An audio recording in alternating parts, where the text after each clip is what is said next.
Sahabat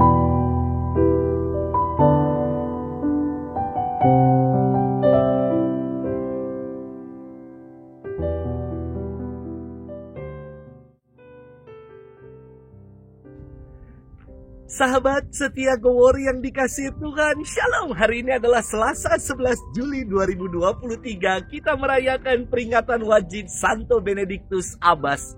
Benedictus lahir di Nursia, Italia Tengah pada tahun 489. Ia adalah pendiri Ordo Benediktin dan dikenal sebagai Bapa Monastik Gereja. Benedictus Abbas meninggalkan hidup duniawi untuk menjadi seorang petapa. Selama 3 tahun, Benedictus bertapa di dalam gua di atas gunung Subiaco, 50 mil dari kota Roma. Suatu hari, ia diminta untuk menjadi superior di salah satu biara dekat gua pertapaannya. Dan Benedictus menerima permohonan itu dengan senang hati. Ia berupaya untuk memperbaharui cara hidup biarawan yang tidak disiplin dan hidup dalam keduniawian. Banyak anggota biara yang membenci dan tidak suka dengan pembaharuan yang dibawa oleh Benedictus. Pernah, suatu kali Benedictus diracuni minumannya, namun mukjizat terjadi. Ketika Benedictus menyentuh cawan yang berisi racun itu, cawan itu tiba-tiba pecah, tring, dan racun itu tumpah berantakan. Benedictus adalah kakak dari Santa Scholastica yang juga membaktikan hidupnya bagi Tuhan. Benedictus Abbas mendirikan sebuah biara yang hingga kini masih terpelihara di Monte Cassino. Ia wafat pada tahun 547 dan dimakamkan di biara Monte Cassino. Hari ini kita akan bersama-sama merenungkan firman Tuhan yang diambil dari Injil Matius 9 ayat 32 sampai dengan 38. Mari kita siapkan hati kita. Haleluya, haleluya, haleluya. Aku ini gembala yang baik, sabda Tuhan. Aku mengenal domba-dombaku dan domba-dombaku mengenal aku. Haleluya, haleluya, haleluya. Tuhan bersamamu dan bersama rohmu. Inilah Injil suci menurut Matius, dimuliakanlah Tuhan.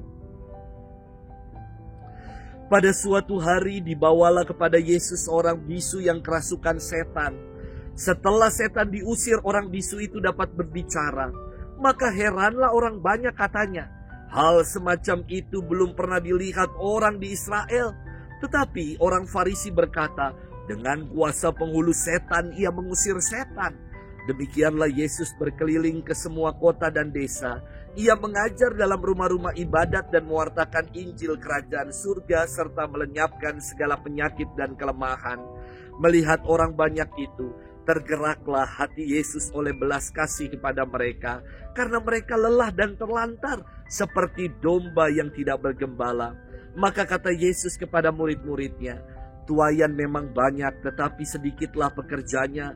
Karena itu mintalah kepada Tuhan yang mempunyai tuayan, supaya ia mengirimkan pekerja-pekerja untuk tuayan itu. Demikianlah sabda Tuhan. Terpujilah Kristus. Sahabat setia Gowori yang dikasihi Tuhan, Shalom. Nama Putri Aryani mendadak viral di dunia jagat maya. Ia terlahir secara istimewa di usia kandungan 6 bulan. Dan ia mengalami retina of prematur hingga tidak dapat melihat total. Namun Putri membuat sebuah album dengan judul Melihat Dengan Hati. Pemenang Indonesia's Got Talent 2014 ini pernah mengalami bullying dari warganet. Namun tidak pernah menyurutkan semangatnya untuk berkarya dan bermusik dengan penuh cinta. Hingga akhirnya ia mendapat Golden Buzzer dari Simon Cowell dan menjadi pemenang di ajang bergengsi America's Got Talent 2023 ini. Kisah hidup yang sungguh-sungguh sangat inspiratif. Sahabat setia Gowori yang dikasihi Tuhan, dalam firman hari ini, Yesus menyembuhkan orang yang kerasukan setan hingga membuat orang ini menjadi bisu. Namun, tanggapan orang-orang Farisi atas mukjizat kesembuhan yang dibuat oleh Yesus adalah mereka mencibir dan menfitnah Yesus dengan mengatakan bahwa Yesus mengusir setan dengan kuasa penghulu setan. Inilah gambaran orang-orang yang julid, yang suka menyebar hoax, nyinyir dan ngejelekin orang lain, merasa terganggu dengan kebaikan dan kesuksesan orang lain, hingga akhirnya mudah sekali untuk membuat gosip, hoax, fitnah, dan tuduhan-tuduhan palsu yang tidak mendasar. Yesus yang dicibir, ditolak dan difitnahkan ini dan itu tidak membuat dirinya menyerah untuk melakukan kasih dan kebaikan. Ia dikatakan terus berkeliling untuk mengajar, mewartakan kabar sukacita, serta melenyapkan segala penyakit dan kelemahan. Sahabat setia Gowori yang dikasihi Tuhan, fitnah lebih kejam dari pembunuhan, dan menyebar hoax merupakan kejahatan bingit.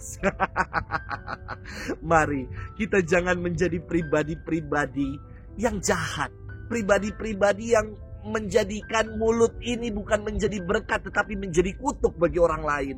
Marilah kita menjadi pribadi-pribadi yang positive thinking, berpikiran yang baik, berkata-kata yang penuh berkat. Dan apapun yang keluar dari mulut kita sungguh membawa kesejukan dan damai.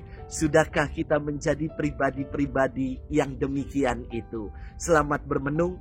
Dan Tuhan memberkati kita selalu dalam nama Bapa dan Putra dan Roh Kudus. Amin.